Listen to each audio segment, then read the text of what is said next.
Hello, once again, boys and girls, children of all ages. We are here to take you tripping through the stars.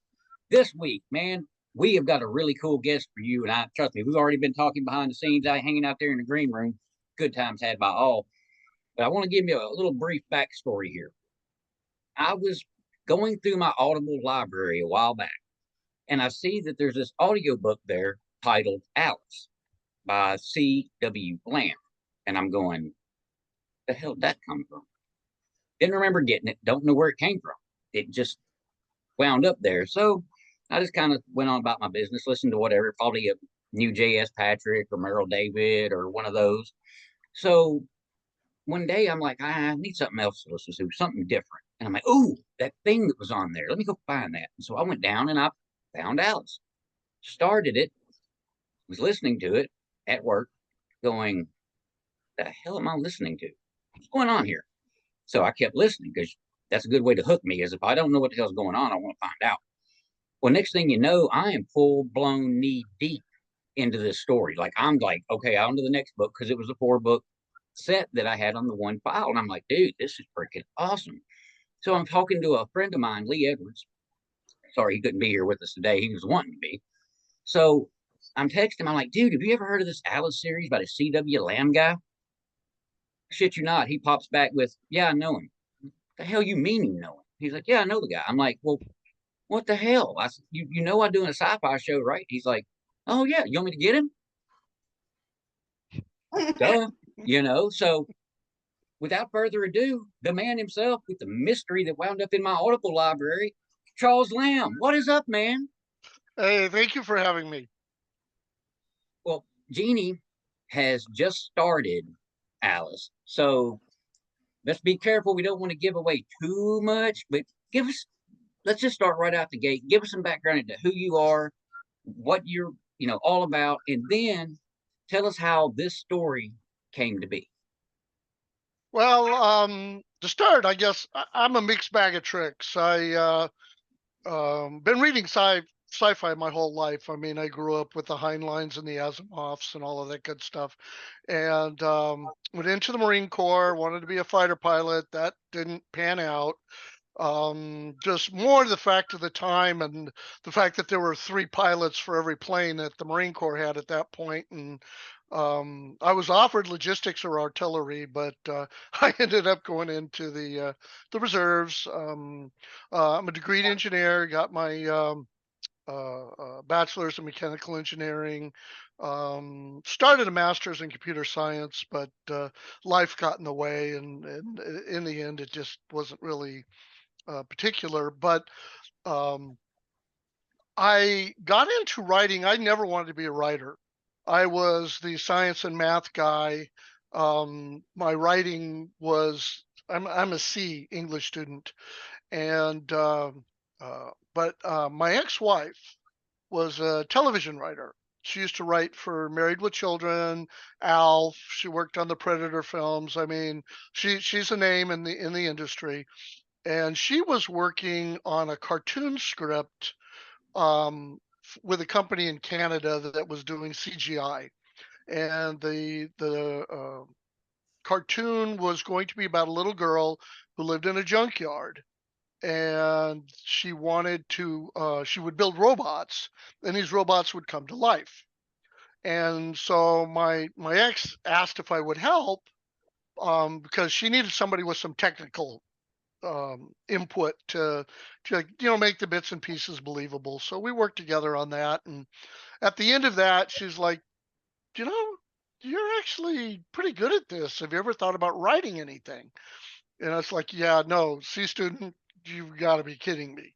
So I just kind of put that in the background, and I don't know, 10, 15 years later, I started. I'm in IT. I've been doing computer works for the last 35 years, and this it's very topical now, the artificial intelligence. But in IT, we've been delving into that 10 years ago or more, and it's called different things, machine learning, that type of thing, but it's all the basic same concept. I started pondering, well, when does artificial intelligence become artificial life? And so that's what spawned Alice. Alice stands for Artificial Life Intelligent Computing Environment. And so I took some of my military, some of my engineering, some of my computer science, and I wrote a sci-fi. And a hell of a sci-fi you wrote. Well, thank you. I mean, For dang. real. I mean, how exciting. And then if this is what a C student does, I'm kind of scared. Well, so I will ask you because you are an author yourself. You both are. And I am not a traditional writer. When I was in school, they taught us you had to do an outline, you need to do summaries for every chapter, you needed to work through all of this stuff. And I have learned that those people are called planners. You plan your book. I am not a planner. I am what's called a pantser. You know, right by the seat of my pants. I have an idea. I sit down at the keyboard and I start out once upon a time. Now, um, BS runs in my family. My dad used to tell yarns and tales from way back when. And so I think there's a little bit of genetics in there. But yeah, it's definitely, I just sit down and I tell a story. Now, I have written myself into many corners. And I think we were discussing earlier where I had to create a theme in Alice to save my butt and make the book actually track. And that theme turned out to be both a blessing and a curse, but it has served me well.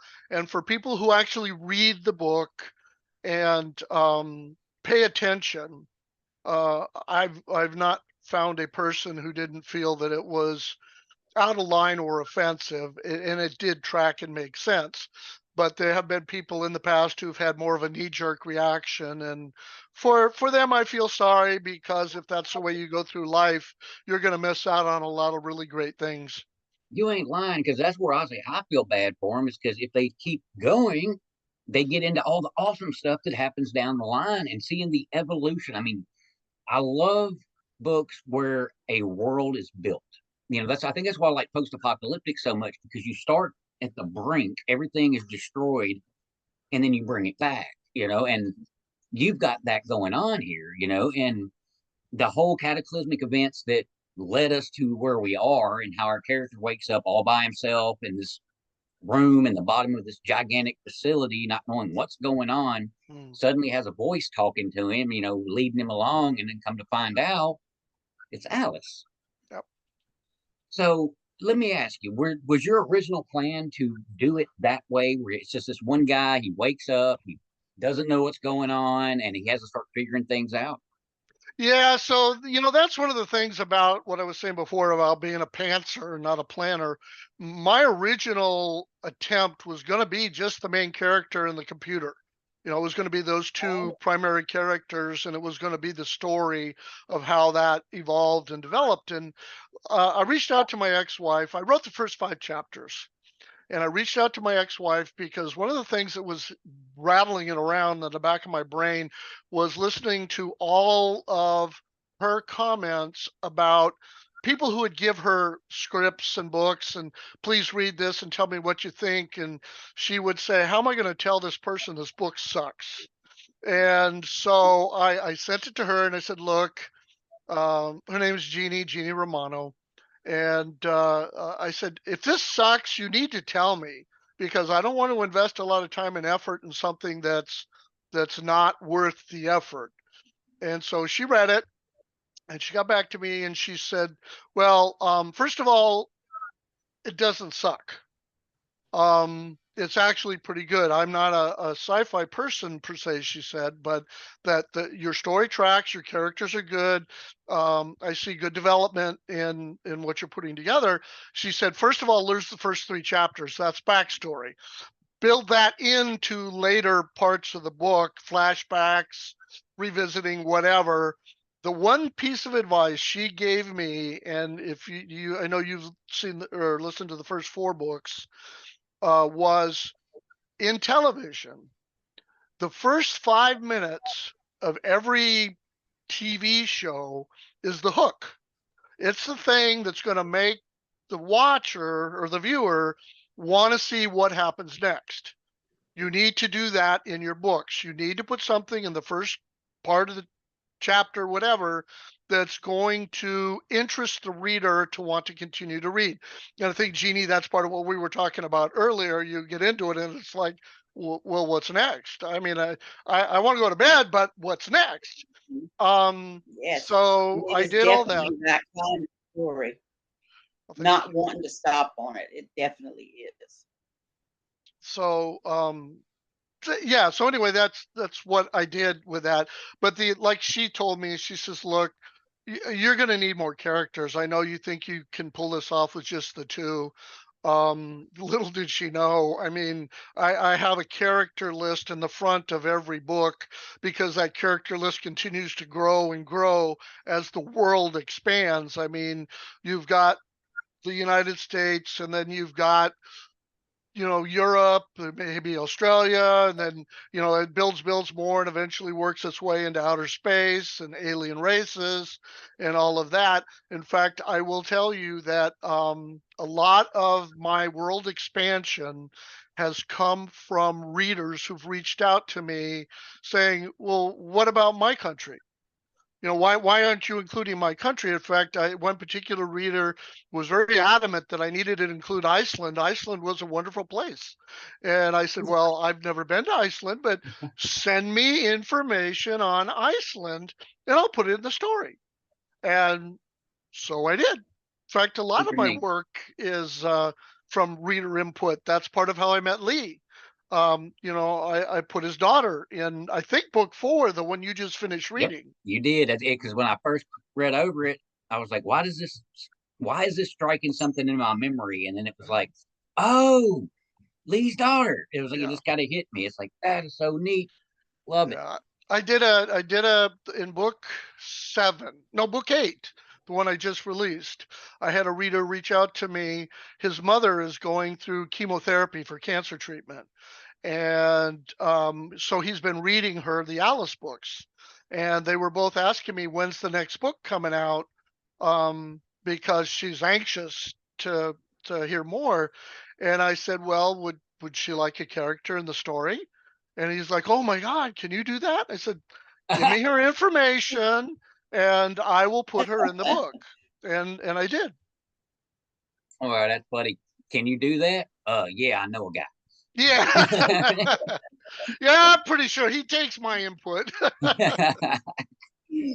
Oh man, well, Jenny, jump in there. I'm sure with you being early on in the book, you've got some questions for him. Um, Oh, well, like we talked about before, I really am not sure exactly where everything is going. I didn't want to stop because I wanted to see what was happening next. It's written so great. Thank you. I do get this feeling, though, not doing any spoilers, that I think Alice is not what he thinks she is, that Jake thinks she That's true. I'm is in the not going book. to I give think you a I spoiler, but Well, but now, it's not in a bad way. I mean, one of the things I did do in the story that I don't think would be considered a spoiler, but Alice has an agenda. I mean, she's a living entity, and she has an agenda. And I will tell you, before anybody wants to jump on the whole sexist, why is it a female, blah blah blah. One of the things, I'm a bit of a history buff, and one of the things that I learned a long time ago. Do you know why telephone operators were originally almost exclusively all female? no, actually, I don't. they were Um, more pleasant what? sounding, and they calmed more, maybe more They were pleasant less likely to sounding swear and at the calming. customers. Uh, Oh, I could see that. Yeah. So no, I had read that piece of history somewhere, and that was one of the driving forces for why Alice needed to have a female personality and not a male personality.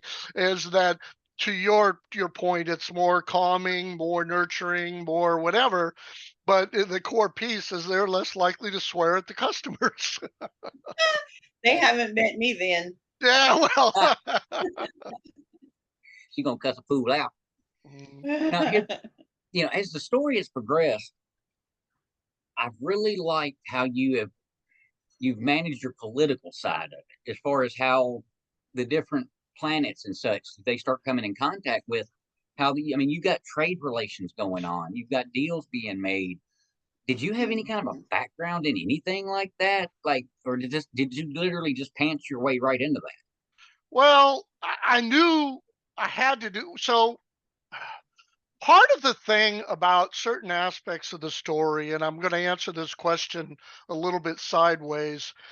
Um, One of the things outside of a few Heinlein stories that I've thought science fiction really neglected was the interpersonal relationships between the characters. I mean, ostensibly, when you read stories like that, there are men, there are women, they interact, they do their thing, there's a challenge or whatever, but you never really got into the more intimate aspects of what that really looked like, how those characters interacted. Well, that was a natural overarching theme for like you're saying with the aliens and the economies and things like that, the reality of being able to progress and establish themselves means they have to do that in one of a couple of ways. One of them could be militaristic, but in the context of everything that's going on, that didn't really seem to be, that thread didn't ring true. But if developing an economic um, relationship where it was a win-win for the people that were being involved in all of that. I mean, even to the point, I think, where you are in the story, where one of the things they do is they establish economic trade in the US and internationally, and they support that trade to help elevate the communities that they're trying to do. It's not really uh, what do you call it? I'm not really disclosing too much to say that this dystopian society is pretty much agriculture at this point. It's small communities scratching a living out of growing crops and raising cows. And if he wants to bring the world back to something of a modern representation of himself, he needs to establish a way for these communities to elevate themselves and to become more populous and capable of that level of self-sufficiency. So I don't really have a background in that, but it just made sense. Yeah, that's a perfect answer. I got, because you just never know when a writer writes certain things. It's like Jeannie was pointing out that she could pick up right away that you were military. Like she just knew it Yes. was in the writing. But like when I got to that and how you were making, the diplomacy work, between these places, and in some cases not work so Yeah, well. well, occasionally they had to intervene, and But so, you did it so well that it made me question. It's like, does he know a little more about this in real life than just sitting down and writing, maybe doing a little research on the old Google machine or whatever? But it's like, okay, so that's a good answer. I like that. well, I love history. So, I mean, I've written some other stuff outside of the sci-fi genre. If you're interested, we can delve into. But it's one of those things where you got to kind of look about how did Rome become Rome? How did the U.S. become the U.S.? We didn't become the U.S. I mean, we fought off oppression, but we became the US because we built stuff, we made stuff, we became an economic powerhouse that it fed into the military aspects of things, but the military on its own was never going to carry that. We really had to be able to become something that was valuable to the rest of the world, not just ourselves. Very true.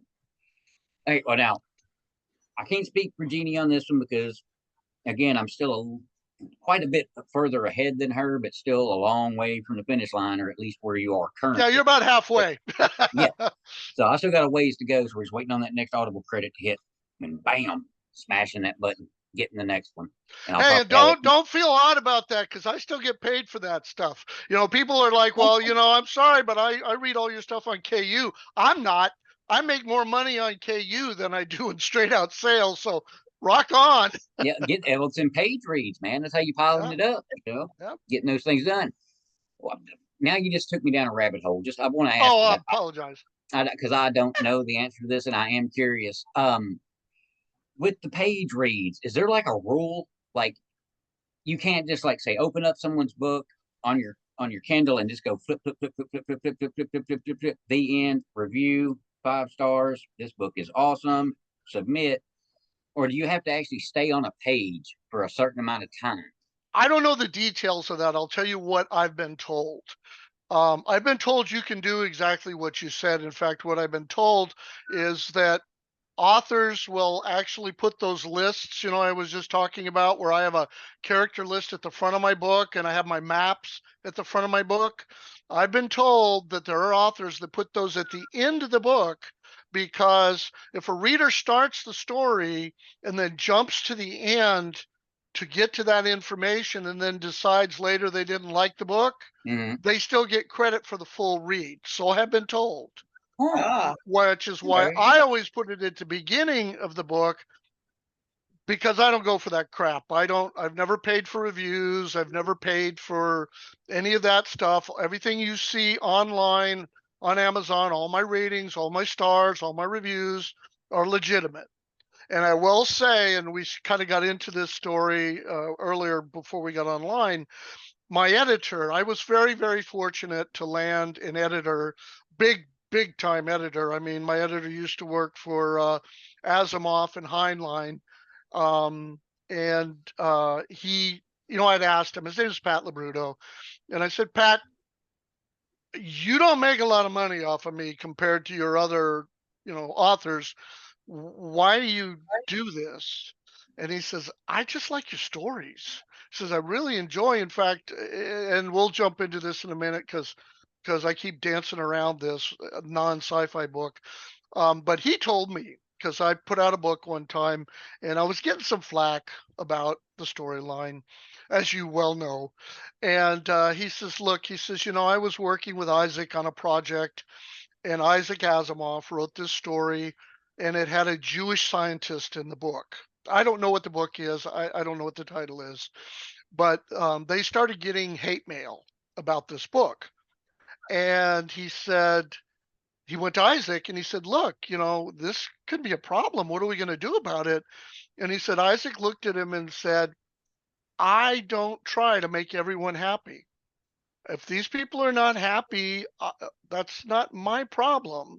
That's not my goal. My goal is to write for my readership, and everybody is not going to like everything about everything I do, and that's kind of I've always taken that to heart.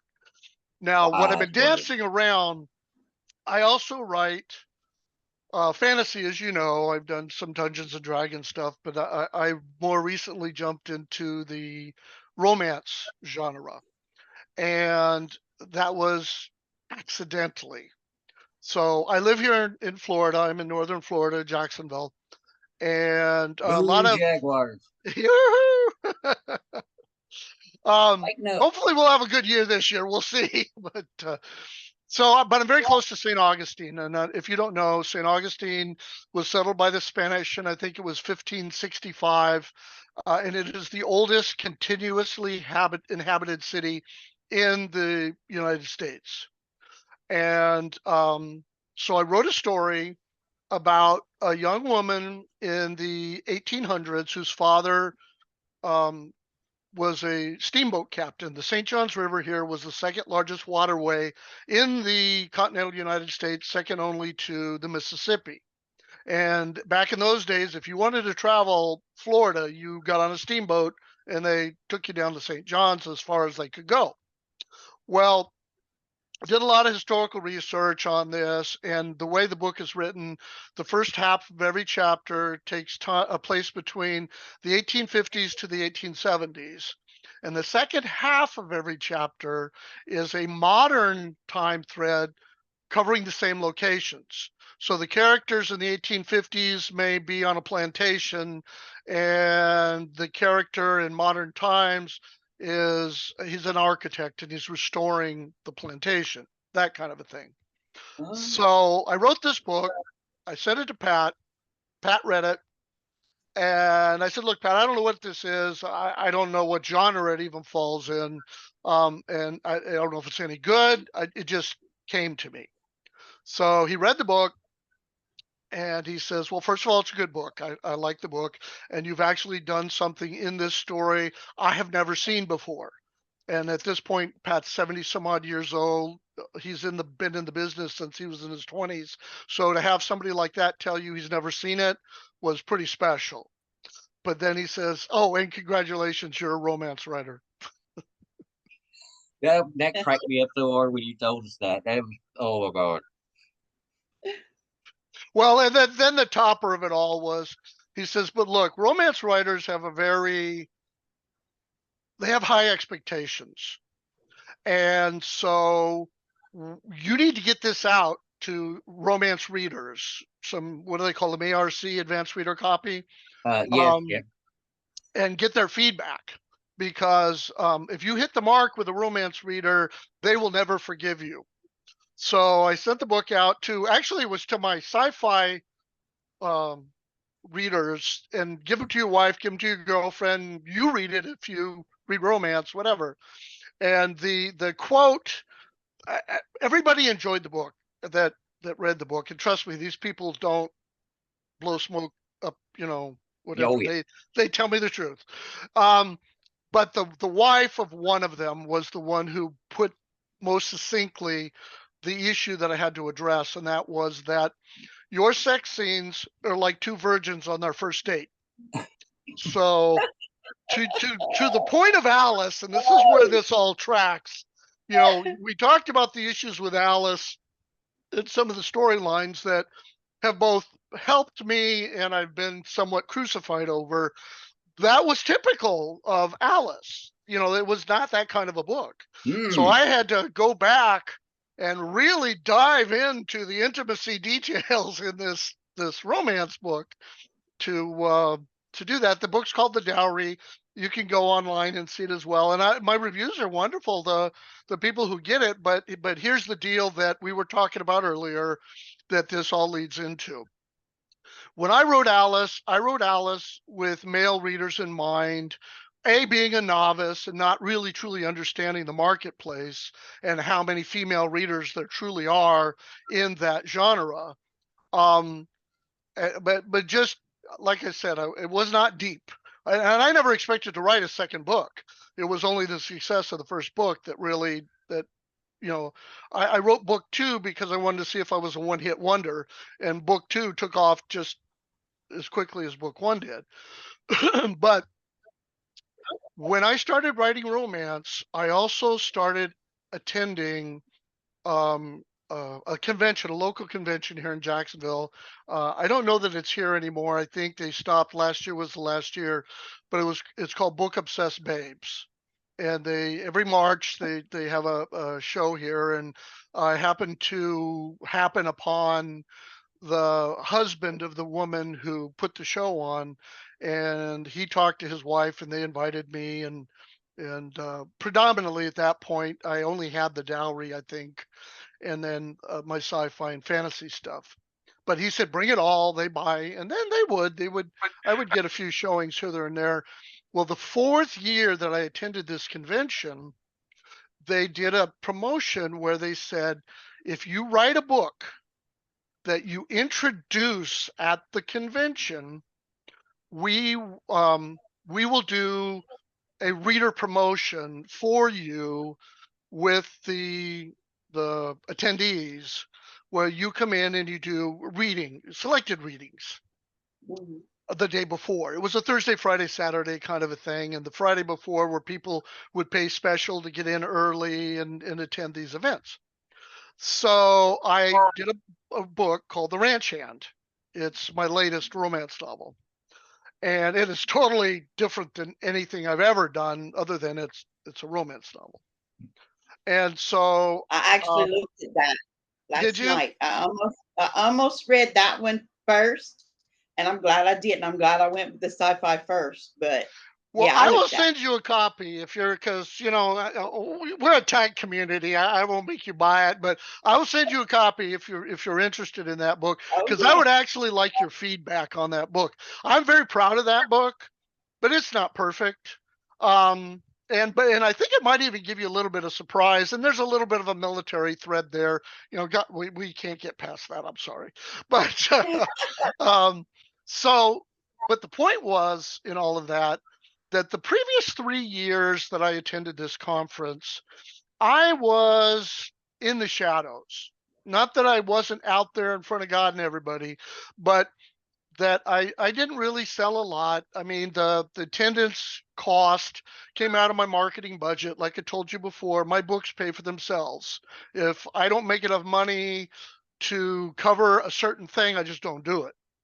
And I've been very fortunate. I've sold very well over the last 10 years, and I've never really ran into circumstances where if there was something I wanted to do, an event I wanted to go to or whatever, that the book income didn't pay for it in some way. And as we all know, that's a write-off as part of our expenses for the business. But anyway, so this year with the Ranch Hand, I did the book for the show and I did the reading. Now, I have a picture and I can't really show it to you because there's some questionable artifacts on there. Because remember, this is a romance show, and some of these ladies, they go there. I mean, Oh, right up in front of God and everybody, it's right there on the table. So, but there's a picture of me, and I think there was 13 of us, and we're in a room, and there's all of these other writers. I'm 6'2". The closest other person in that was probably 5'7". So there's all these and then me.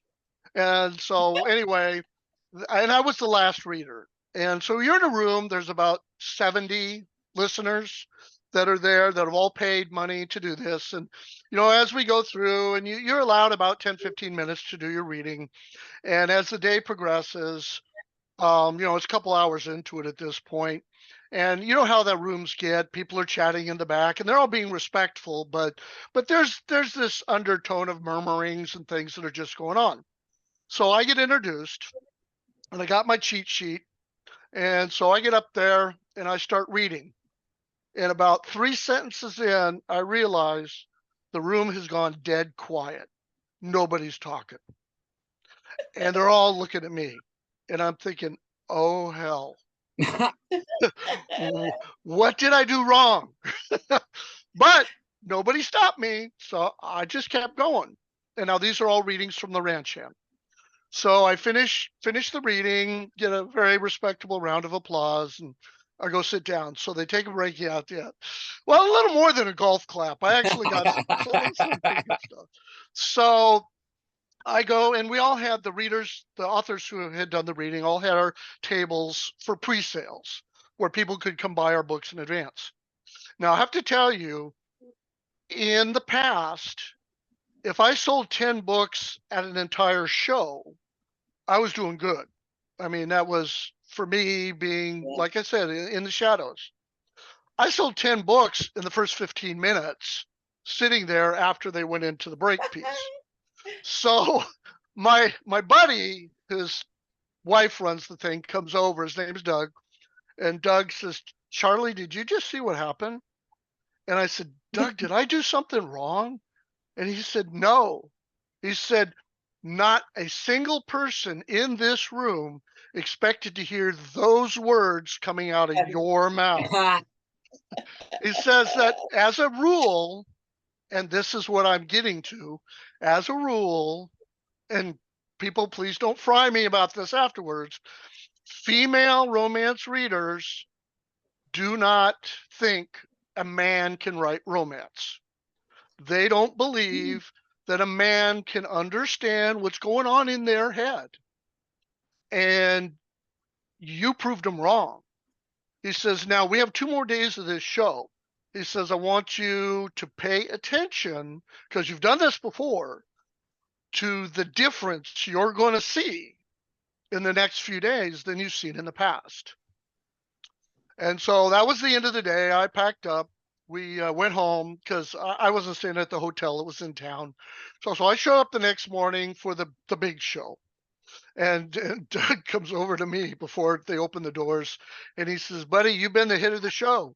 He says, "My wife spent all of last night and most of this morning answering questions of who the hell are you, and where did you come from?" And so he says, but watch what happens during the next 2 days. And sure enough, during the next 2 days, one of three things happened. Somebody walked into the room, they saw me, recognized me from the reading, came over and bought my book. Nice. Two, they came in with somebody else asked them a question, they pointed at me, they came over and bought my book. The third one was somebody came in the room, was not with anybody who heard my reading, was not with anybody who knew who I was, and they walked right past me. Wow. So yeah, I mean, it was to his point, getting it out there and getting it in front of the readers in a way that they could relate to did wonders for my visibility. But as a rule, the female readers who didn't know who I was weren't interested. They moved right on to the female authors. That is, wow. Now, Yeah. having said all of that, I have to qualify this. I have two women who help me with my sex scenes. I will write the sex scene, then they will read it and tell me, yes, this is good. It could be good if you change this, or no, you got to rewrite this. All right, now there's the guy part of me that wants me to get you to give us, the community, an example of something where they said, no, rewrite this. A lot of it had to do with words. So women, and this is really, really hard.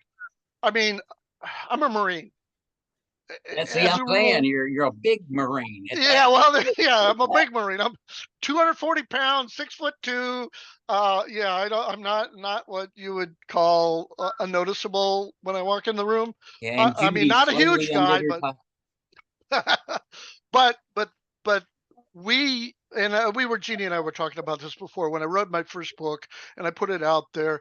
I'm both in IT and I'm a Marine. You're going to dig deep and hard to find something that's going to offend me or upset me.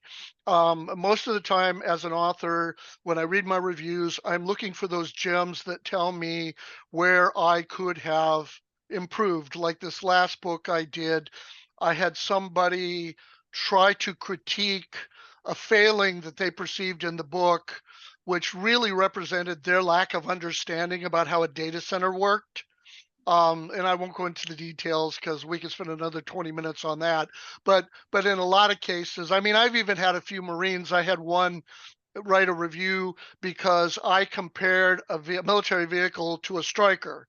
And he said, you can't be a Marine because a Marine would know that's an LAV. And I had to write back to him and say, an LAV is not a Stryker and a Stryker is not an LAV. They're two separate vehicles. If my character recognizes the difference between a Stryker and an LAV and said it looks like a Stryker, that should tell you that the character is knowledgeable. But the fact that you automatically assumed it was misidentified, that's on you. That's not on me. So but to that point, and I digress, as you see, I can rabbit hole. Yeah. Women will, particularly related to anatomy, you have clinical anatomy, you have common terminology, and you have very guttural references. And depending on mostly mine are those. The guttural references. Well, that's back to the military thing. That's what I said. It's got its own genre of conversation. But so if you're writing a scene of seduction, writing it with a clinical medical term is not relevant and it's a mood breaker. Writing it with a guttural reference may be appropriate depending on the audience. If you're looking for somebody who's looking for a hardcore BSD, 50 Shades of Grey, run it right down to the lowest level, she's going to be accepting of that. But in doing these, I've got to write to a broader audience. I'm not writing to a niche whatever. So I'm looking for those subtle references that identify the action without getting too flowery or too base. And that's a dance that, even, talking to the two women I use who are different, I mean, in terms of age and I mean, one of them is very liberal, West Coast, whatever, but she reads a LA, romance. fool. Yeah, exactly. And the other one is here, a Southern girl who is a Trump go-getter kind of a girl. Yeah. So they're both looking at the same material and giving me input, and I have to digest that input and come out with something that's going to appease both of them. And that's probably going to be my best bet for putting out something. I don't know about you folks, but I have my own personal views on the world and where things are right and wrong, but that has nothing to do with my books. Exactly. And I don't care if you're a Kamala supporter or a Trump supporter or a John Bircher, as long as you buy my book. Or a I jock really don't care. supporter. Yeah, I don't really, this is a business, and this is one of the things that just amazes me about what's going on today. Why any company who's trying to earn your dollar would take a political stand that would isolate potentially half the country and half your market base is beyond understanding to me. I mean, my writing, I don't write great literature. My goal is, at the end of the day, you spent $3-4, whatever it is, and you feel you got your money's worth and you were entertained. That's the end game, the end goal. A great friend of mine and author, Jeff Thompson, used to tell me all the time when it came to these podcasts and all that, rest in peace, brother. You're in the entertainment business. Be entertaining. Yes. And that was the simple message. And I tried to He's live right. by it. Totally right. I mean, that's, personal views are personal. That's why they're called personal. This is a business. I'm in it to entertain as many people as possible. I know, to our previous conversation, I'm not going to make everybody happy, Mhm. and I feel sad for that. But I'm not going to bend over backwards to mute my delivery because of a few. I mean, my end game, my end goal is to touch as many readers as possible. And I believe the popularity that I've seen to date justifies that. And the fact that I can write, I'm 4+ stars in 3 different genres, 3 major genres: sci fiction, fantasy, and romance. Now I'm doing a zombie story for Lee, and we'll see how that goes. That's a whole new ball game. In fact, I There's mean, so much zombie on this wall behind me, it would blow your mind. well, In fact, for her book me, is right there. oh, there you go. Well, I got to tell you, I mean, the thing for me, and I'm a movie watcher and a horror fan and all that kind of stuff to a point. I don't enjoy slasher films when people do stupid things. Well, it's, and again, that's just me. I mean, I'm more of a They always trip when they're running from the monster. Like yeah. they always trip. Well, I'm a Blade, Underworld, those kind of things where, there's monsters, there's mayhem, whatever. But the end game or the end goal, and this is where it's going to be a challenge for me, is the building anxiety that you want to create in the storyline as the monsters are hovering in the background and eventually emerge to the crescendo. I've never done that before, not in this context. Okay, now And wait. so Now I've got to stop you here just real quick. Now, are we talking one-off book, or are you thinking series here? Well, no, this is so Lee is doing a Oh, charity event for his daughter, that's and they have right. asked me to contribute to this anthology. Now, I've done an anthology before. I actually did a sci-fi anthology where it's a blatant ripoff on Tom Corbett, Space Cadet. And I admit it right up front. I just took the storyline for Tom Corbett. I modernized it to a certain extent. I actually enjoyed the hell out of it and presented the story. It's a short story, 15,000 words, I think, to that. Now, I've debated actually turning that into a book. It's Tom Corbett's in what do you call it, public domain now. So you have to be careful. I actually am a big Edgar Rice Burroughs fan, and I saw that people have been working on the Mars series, Barsoom, and they've been doing some books along that. What I learned in my research was you can use the world, you just can't use trademark characters. It's the thing Disney got in trouble or worked through with the whole Mickey Mouse thing. Mickey Mouse is a trademark, is not just a copyright. Yeah. So even though the copyright expires, the trademark doesn't necessarily, particularly related to business. So I have to decide if I want to jump into that world. And so anyway, the whole zombie thing is really it may spawn into a bigger effort, depending on if it's any good when I'm done. I'll send it to you guys, and you're like, Charlie, stick to sci-fi. But Uh, Well, um, I have a question for you. Now that you have tasted the romance part and you have different genres, what is the most fun for you? Which one get you enjoy the most when you're writing now? well, that's a hard question because each one of them has a high point for me. The Alice sci-fi stuff is my roots. That's, like I said before. Well, I used to ask, my Pat again. I reference Pat a lot because he was my mentor and he was my words of wisdom.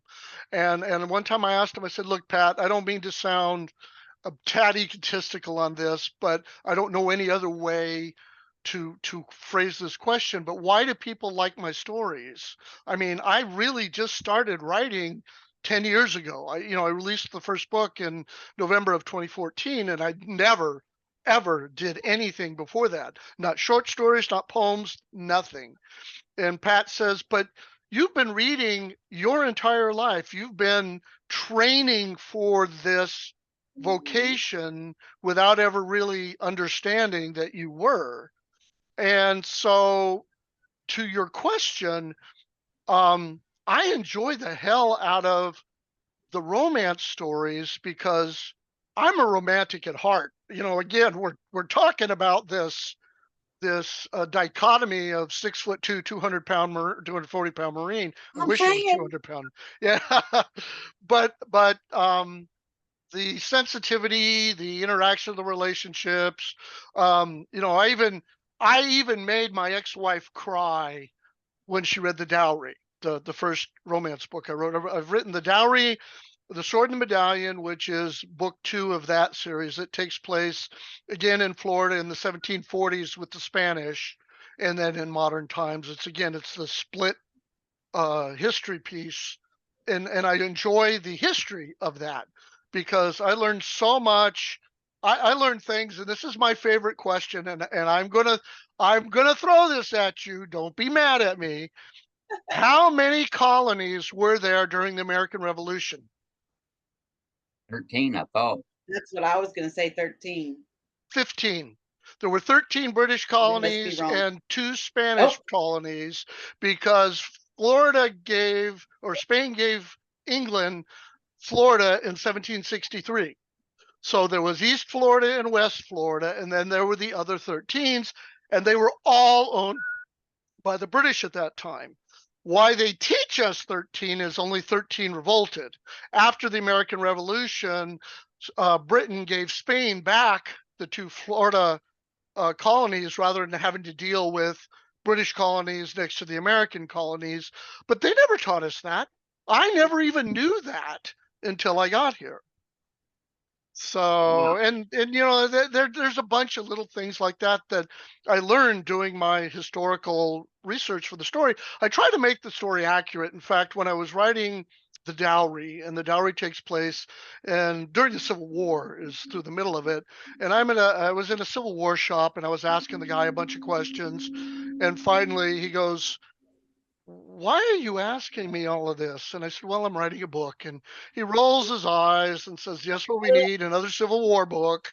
And I said, "No." And I explained to him what I was doing. And he says, "Well, it's fiction. Why do you care?" And I said, "Because you and I both know anybody who's reading this book and knows anything about the Civil War, if I Mhm. get something wrong, a fact wrong, they're going to put it down and walk away. Oh yeah. So you got to get the facts right, even if the people aren't real." All right, my good buddy Angel Ramon, he's wrote some historical fiction. He's also written in the like the lit RPG realm, and he'll tell you, man, in certain genres, you don't mess around because if you do, you're gonna get called out and you're gonna Well, get blasted. to your point, this zombie book I'm writing, or zombie story, the rule I was given was it has to be a zombie story pre-World War One. Hmm? So what I chose to do is I'm going to do a zombie story in Jamaica in the 1840s, 1850s time frame, which is British held Jamaica, on a sugar plantation. I don't know crap about Jamaica in the 17 or 1850s. So I've got all of my Google stuff up here to doing all this Wikipedia research on what Jamaica was like during that time frame under British rule with the plantations and stuff to get the facts right. Even if the stories aren't real and I'm talking about zombies, the baseline is going to be accurate. And that's the trick. That's the like you said, that's what you got to dance around the whole time when you do something like that. Yeah. Because you Mhm. could literally be like, look, I just want to write a goofy story, have some fun with it. I just want to set it in this era. It's going to be completely separate from everything that's going on, but it's going to be in that same time frame.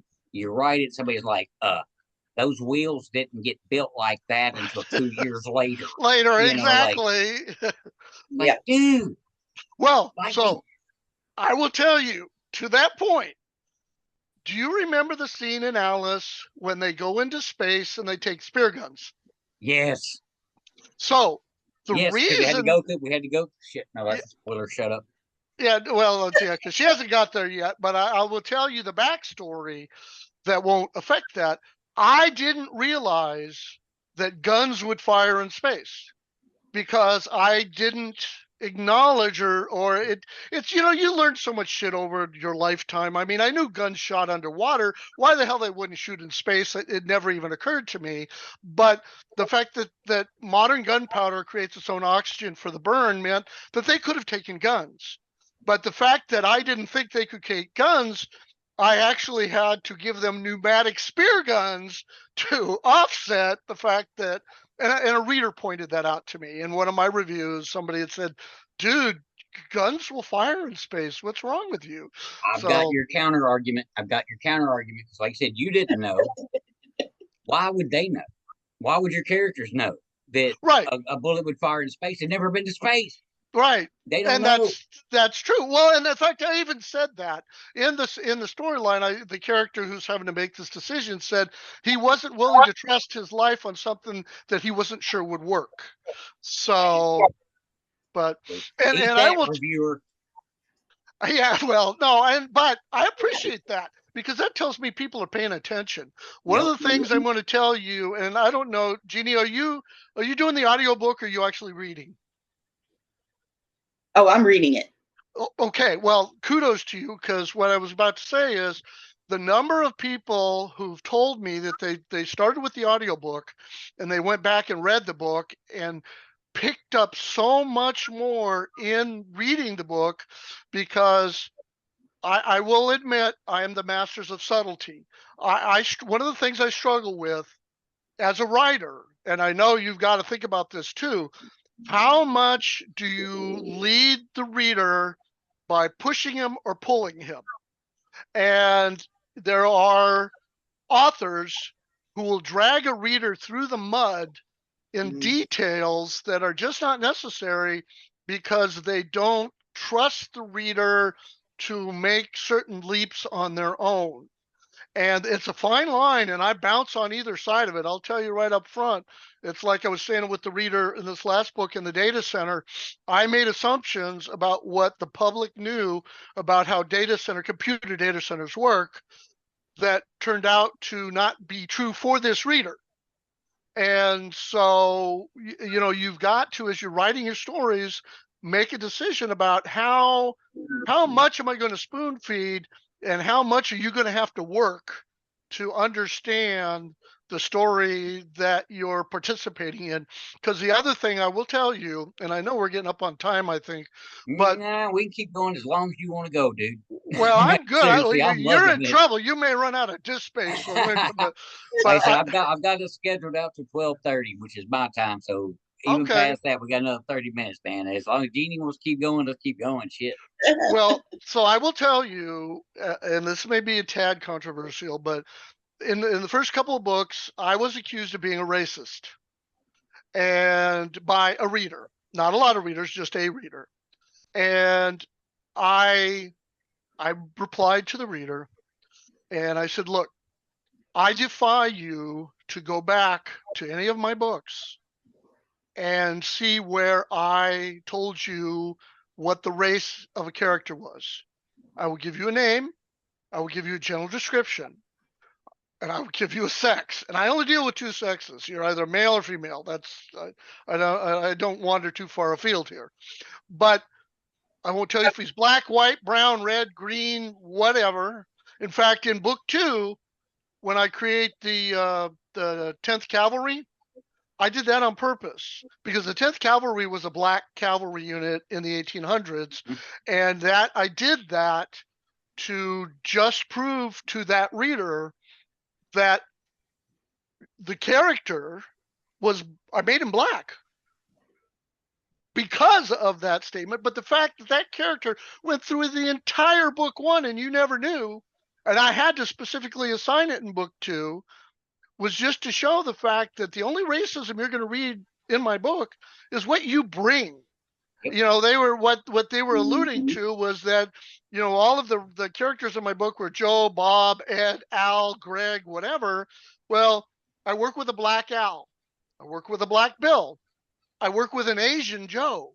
And the female characters speak for themselves. I've got plenty of female characters in there, and they're not diminished roles. No, The they're female characters. badasses in their own right. Yeah, Girl power. woo! Well, in fact, you were talking about what I like to write, like in book 2, and I'm speaking to Jack, the part of the story where Sarah gets captured Ooh, and she's in the old or baseball stadium. yes. That's badass Sarah. So they're the characters, and that's actually what's kind of funny to your point, Jeannie, and what I really do enjoy probably the most is creating a character that was never meant to be anything other than a filler who Hey, becomes a major player. And Mhm. in the Ranch Hand, that happens specifically to one character who was a sales girl in a Western wear store. oh, And don't that's all tell she her was that. ever meant to be, huh? Don't tell her that. You're spoiling it. Well, she'll know. I'm not going to give her the name, but Oh no. yeah, but she turns out to be a major player. In fact, she's going to be one of the primary characters in book 2 of that series. Now, that's really the challenge here that that we're talking about in terms of writing. I've got 8 books in the sci-fi series. I'm currently working on book 5 of the fantasy series. I have 2 books in the Dowry series. I have 1 book in the Ranch Hand, and then I wrote 1 book which is actually, so the book is called Youngblood. It was a one-off that I did based on a dream that I had about the planet having to deal with a receding population because of a condition, and I won't get into too much detail, but the resolution of this condition is that one of the lead scientists in the story who had created the problem of the condition created a solution by releasing a virus into the world. I finished that book right before COVID. Wow. Dude, your timing is freaking impeccable. And it's scary as all hell is what it is, because this last book, the one I just wrote, which is Alice, AI versus AL. It's artificial intelligence versus artificial And life. 10 years ago, AI wasn't a thing. Like, as far No, to the mass public, it wasn't a thing. And all of a sudden, bam, here we go. And then you do that with the romance. It's like, what the hell is going on here? well, with this one here, the funny part of it was, so this is book 8. This is one that just came out. And in the storyline, or the basis of the storyline, is that Russia and China decided before the big apocalypse to get together to merge their AI programs and develop automated soldiers. That's the Oh, basis of this story, and that's evolved into where the world is today in the Alice world. In July, Putin announced he was working on a deal with China to merge their AI programs and develop automated weapons of war. So I don't dude, know. Maybe I guys, got to stop writing that. you guys at home, I swear you can't make this shit up. No, It, you really can't. it just happens. It's just the way it works out. That is the craziest thing. Now, have you ever had a spot though where you were working on a scene or hell, a book idea, period, where you actually had seen already? Like, so I've known people back when COVID hit, they would not write something they were already working on. It wasn't finished, but it was vaccine virus oriented because they didn't want to get backlash from it. Have you ever had that happen to you? That happened with Youngblood. That literally happened with Youngblood because I had just finished the book. In fact, I got to tell you, I got to check on these things sometimes because I over the years, see, when did I release this? So yeah, I released it September of 2020, but I had written it well before that. So I had to decide, was I going to sit on this book and wait and see what happened, or was I going to go ahead and release it and just, the powers that be? Now, I don't know whether it had anything to do that, but that book has never been one of my best sellers. It's just kind of out there, but it was more, I believe, because I've got 4.5 stars on that book, but I don't have a lot of sales because it falls into a genre called cyberpunk. I Now, used to I used to play the freaking game Cyberpunk, like the role well, playing game with dice and stuff. You well, know, but it's the core of cyberpunk. If you tell somebody it's a cyberpunk book, and unless they know the game, they're staring at the ceiling. But it's Blade Runner, or what was that other one? The new Total Recall are both yeah. very cyberpunk. It's that dystopian, Or even high dense. Time Cop kind of almost fits Right, that. even You that know, kind of a thing. Not really a popular genre. I mean, there's a few bits and pieces out of there. I'm debating, and I'm working with my lady contributors about rewriting that as a romance to see if I can't add to the market. There's aspects of that story that play into the whole romance world building, if you will, but more along the lines of 50 Shades of Grey than the Notebook kind well, of a now thing.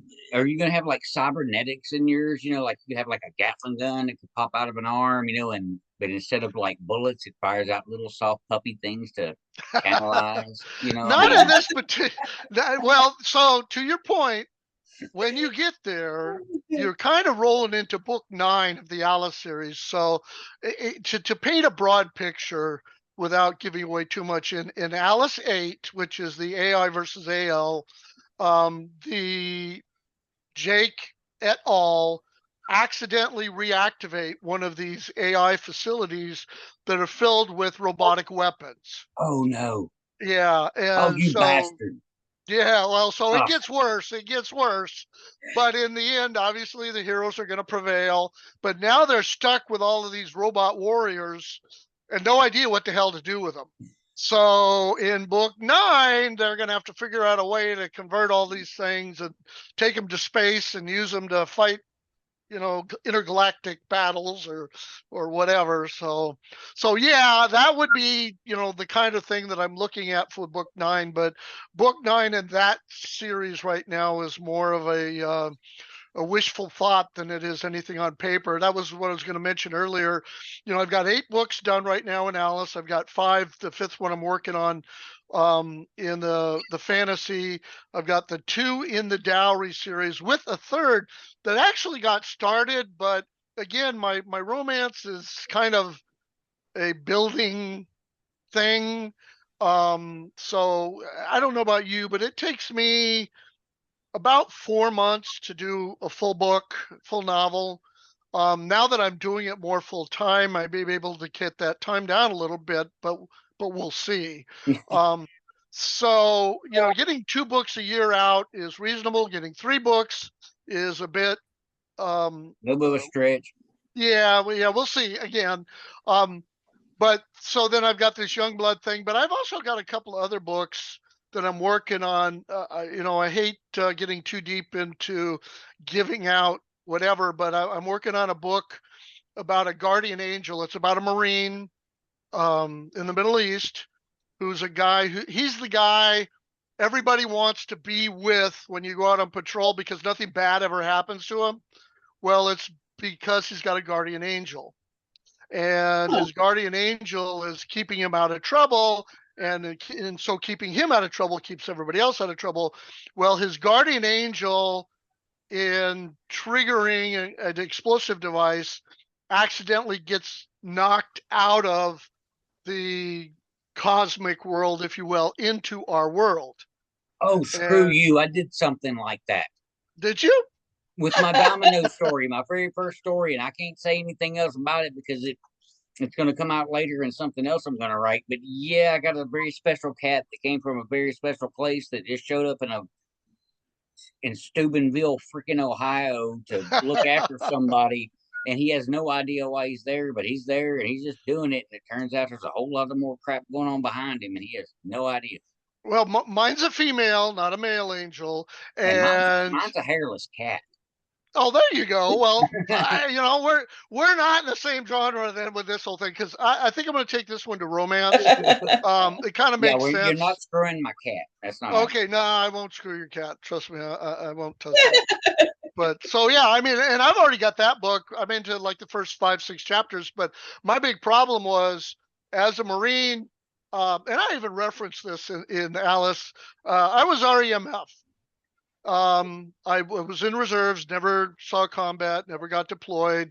For those of you who don't know, REMF, our Rear Echelon Mother, um, it's in the rear with the gear kind of a thing. So I needed some input from combat Marines who actually patrolled. And my brother-in-law, I think we talked about earlier, he's in Homeland Security.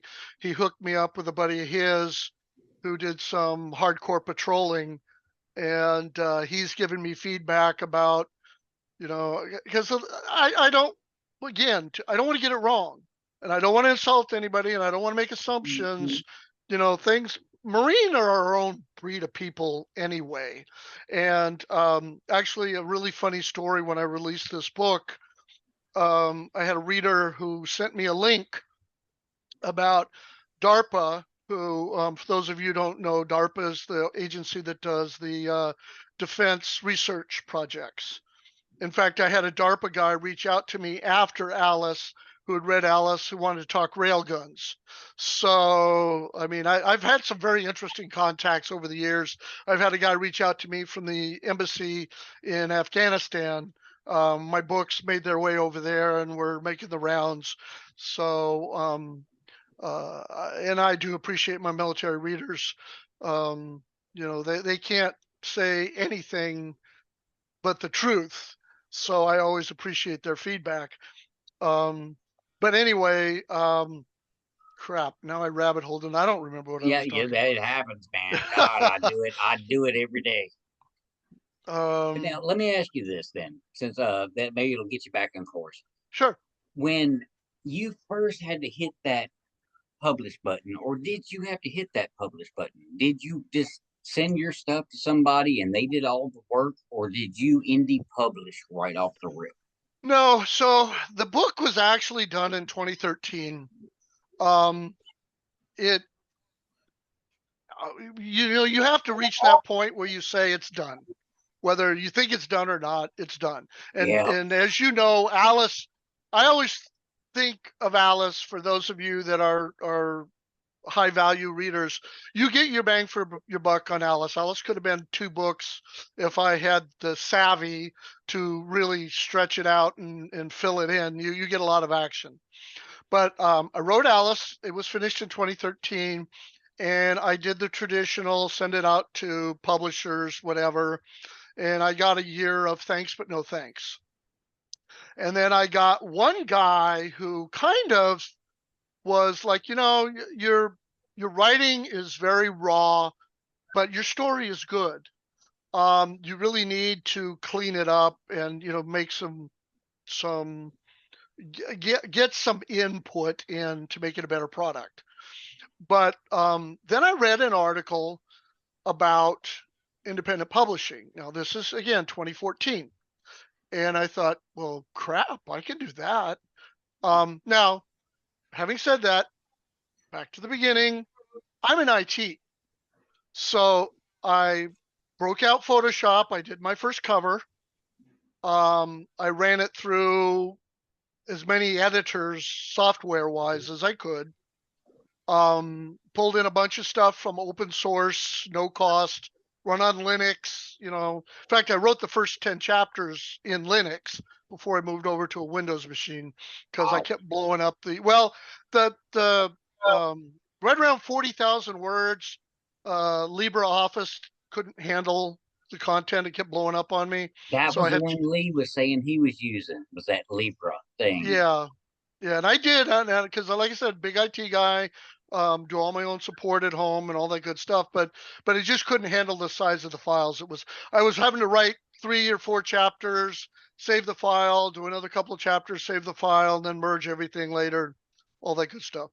But then I've always had a rule: the books have to pay for themselves. So I keep this theme, and I share this theme because I can't tell you the number of husbands in particular who've told me, "Can you come talk to my wife? She wants to spend $1,000 on this and $1,500 on that, and $400 on this and whatever." And it's like, don't do that until you know you've got a viable product. I'm going to say the most controversial thing you're ever going to hear from any writer in any review: no work outside is going to make a piece of crap better.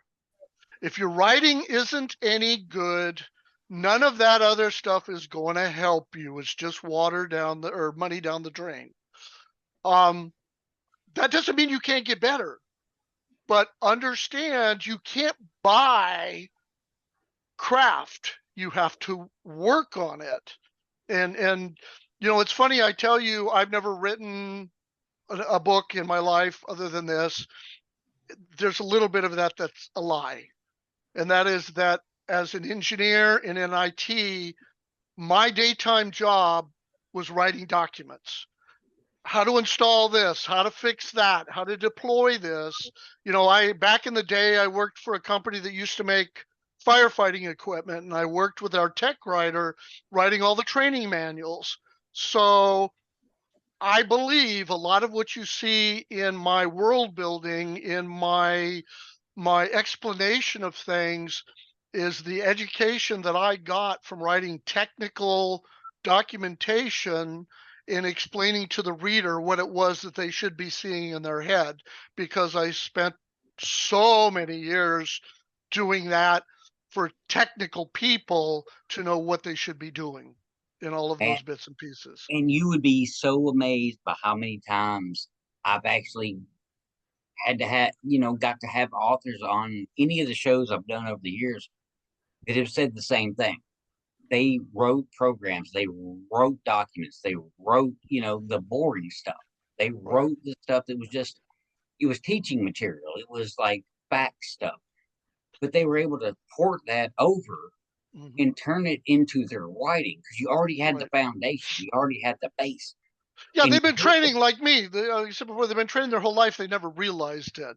Mhm. But because that's always the thing I see on these blogs and stuff. It's like, well, I finished my book. I put my book out there. Why isn't anybody buying it? Or I'm not getting good reviews or whatever.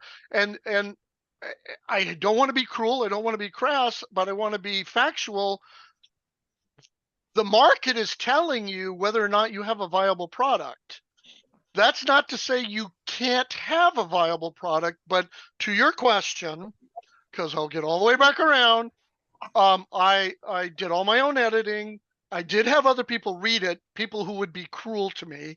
So, and that's the truth. You need to find, I don't need anybody to tell me how wonderful it is. I need you to tell me where I need to fix it. Because if I don't know, I can't fix it.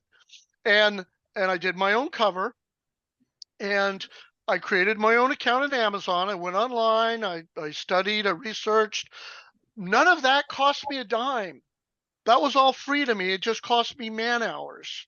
Hmm. But there was that moment where I had to upload the cover and upload the document and push publish. That is your come to Jesus moment. That's where Yeah. I say, am I really prepared to hear what the world has to say about my project? And again, I've never had the delusion this is art. This is not art, this is entertainment. I mean, entertainment can be art and blah blah blah, but if somebody came to me and said, "We're going to give you $1 million for the rights to that book. We want to make a movie, but we need to make some changes." You will never hear me say, "That's art and you can't touch it." You will hear me to say, "Let's get together and see what we need to do to make Yup. us all a lot of money." I Exactly mean, the because mundo. that's that's the reality of the thing. Hey, look, I'm gonna tell you right now, I am a fanboy for Sharknado. I'm just putting it out there. I love Sharknado. That is one of my favorite series of all time as far as TV shows go. And Tara I Reid know doesn't there's help or doesn't hurt. like, now listen, but that's the whole point. We are in the entertainment business. Be Right. entertaining. That's the whole goal, and Yeah. that's what we're trying to do. We're not trying to change the world. We're not trying to cure cancer. We're not trying to freaking fix an economic problem. We're just trying to make you smile, make you get mad, make you get Have a good whatever time. feeling, because when you write a story, you're going to have a good guy, you're going to have a bad guy. I need you to love the good guy with all his faults, but I'm going to need you to hate that bad guy too at the same time. I'm going to need all these things to come together and make you happy. And if I can pull that off, you can pull that off. She can pull that off. If we can do that, we're just simply being entertaining. We're not trying to change the world. We're just trying to tell a story. I'm gonna blow your mind on that one thought, because you're right. As a rule, we have to have the good and evil, the good guy, the bad guy, whatever. Mhm. But in my fantasy series, what I did was I created two adversaries that are not necessarily good or evil. It's their life philosophy. And what I did with that is that in this fantasy world, it's a world where magic has replaced technology. Where if you're a good technician in our world, if you understand science, if you understand engineering or whatever, in this other world, you would be a magician. You would be able to manipulate the constructs of magic and all that kind of stuff. But in that realm, there are controlling entities that believe in order. They believe that life should be structured, that there should be a box, that everything lives in a box, and that's how the world maintains stability. But the antithesis of that is a group that believes no, the world should be chaos. Chaos is individualism, chaos is freedom, and that a chaotic environment allows the individual to rise above the structures that order sets for limits and boundaries, and allows the individual to ascend beyond what the constraints of those restrictions limit them to. And that's the basis for the whole world. Now, in that, and it's a kind of a bit of a spoiler, those entities actually were in our world, in this technology, and chaos won. So our world, as you see it, is a world where there is no balance, chaos wins, and everything is a bit whatever. In that world, they're still struggling to maintain the balance between order and chaos, where no one overarching authority manages it in totalitarian whatever. So your point, it's a conflict, but it's not really good and evil. It's just two approaches to the same problem. All right. Well, I'm going to suggest to you a read to go check out. Mhm. It's Elmorin, EMYLORN. I'm assuming I'm doing this in my head without writing it down. I do better. Why don't you just text it to me, because I I'll can't do read that. it. But it's Elmorin, the Kindless Trilogy, and it's not exactly that, but it has that feel. Like, Well, it's what you're hard doing. to be totally unique. In fact, I do have, like I Mhm. said before, my editor said that I actually created something that he had never heard before. It was completely unique to that piece. But other than that, I mean, I can't tell you over the years how many times I was like, well, this is similar to so and so, but not exact, or this is a lot like blah blah blah, but Well, it's like not. they always say, Yeah, there's nothing new anymore. right. It's It's how all you been tell the done. story. It's Well, all been done exactly. And like I mhm. said, the one I was Exactly. thinking about is by Chris Philbrook, the author of the Adrian's Undead Diary Mhm. series. Dude, you will love it. Like, if you're Yeah, writing that, you will send it freaking to me, love and it. I'll check it out most I definitely. will get that your way, because man, that's one of his favorite series. And yet, like you were talking about how you had got hits on certain things that you Right. thought would have been good. That's his. Yeah. That's the one that he thought would be good, at least amongst the nerds. Yeah. And it just didn't hit the way he thought it was going to. So yeah, I'll get you the links into that Yeah. thing. But guys, we are closing in on Zoom shutting us the hell down.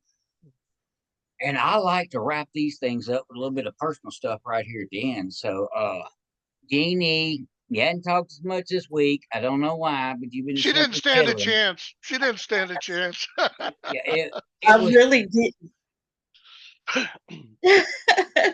it's I been really total chaos. enjoyed talking with you, though. I can't wait to finish reading the series Alice, and I really want to get a hold of the romance one. So, Well, like I said, to make sure that Jack gets me a link, and I'll send you a copy okay.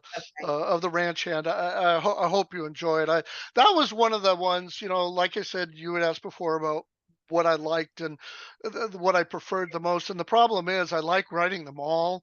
I really do, because each of them have their own aspects of it, and it's more of what you get wrapped in at the moment as Yeah. to which way you end up heading. All right, well, guys, man, I don't even want this to end. I'm having too much damn fun. I ain't gonna lie. So I Well, we can got always do this another time. yes, we Hopefully can. I get this sci-fi or the fantasy book out here. Maybe I can con you into helping me do a little promotion on that. Mhm. You just blew my brain because I just remembered something. We are not just tripping through the stars.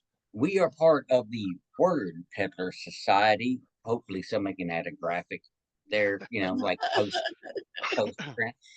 But we have multiple shows, and one of the things that we do are new release parties where you get to hang out not only with Genamato, KL folk, you get to hang out with Dungeon Dan, you get to hang out with Andrew Ramon, and if they'll let me back on, me, and we'll drag Jenny in on that, and we can have the book release party when you get the book out and get this thing going. Oh, well, we can also get you on the book asylum, which, like us, the original show. But, Well, I'm uh, new to this whole book marketing thing. I got to start treating this thing seriously. So I'm in. You let me know, and I will definitely make the time. awesome, dude. Awesome. All right. Well, we are getting close. All right, Jeannie, where can everybody find you? They can find me at Jeannie F. Lewis on Facebook on my author page, or they can look up Zephyr Elaine the Zombie Killer on Amazon and check it out. Sweet. All right. Oh my God, I can't believe I'm talking to you. The guy that literally wound up on my Audible list randomly, I am now a super fan for, who is now on the show. You're already a badass, but just remind the people that may not know, where can they freaking find you?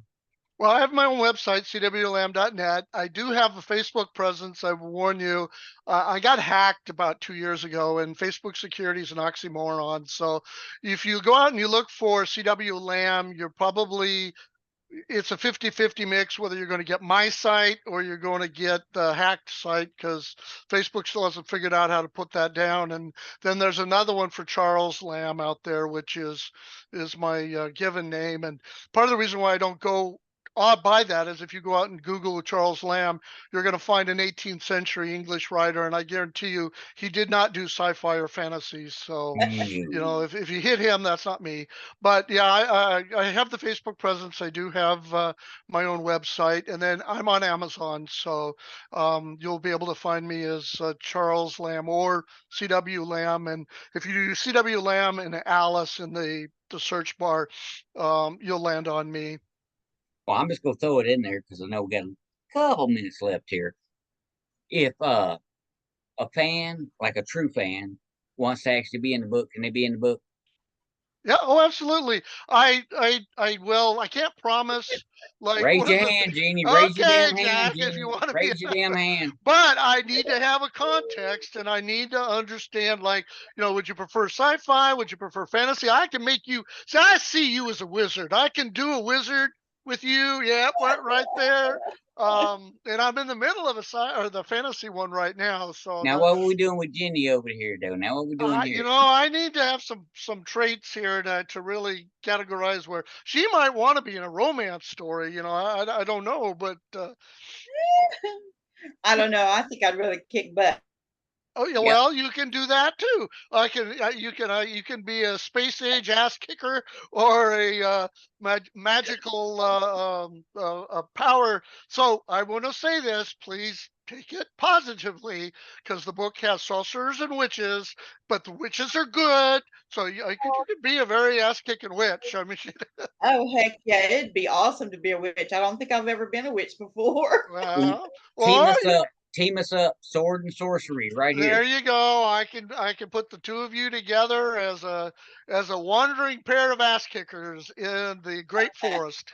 All right, Dungeon Dan, go ahead and give me shit about being a freaking whore to wind up as many books as I can possibly be in. But by God, I'm looking to be in a CW Lamb freaking publication, you Well, asshole. I'm looking at my latest book called The Scion of Windfall. It's book 5 of the Ranger series, and I'm definitely early enough into the storyline where you can be an easy ad. All right, guys. Thank you so much for tuning in this week and putting up with my dumb ass and loving Jeannie, loving Charles. We will see you next time. Thank you so much for the time, guys. I really appreciate it. You freaking rock, dude. And I'm still fangirling over here. I'm not gonna lie. Thank you I'm so much. I'm Thank still you. fangirling. All right, guys, this has been Tripping Through the Stars. We will see you when my mouse wakes up on the flip side.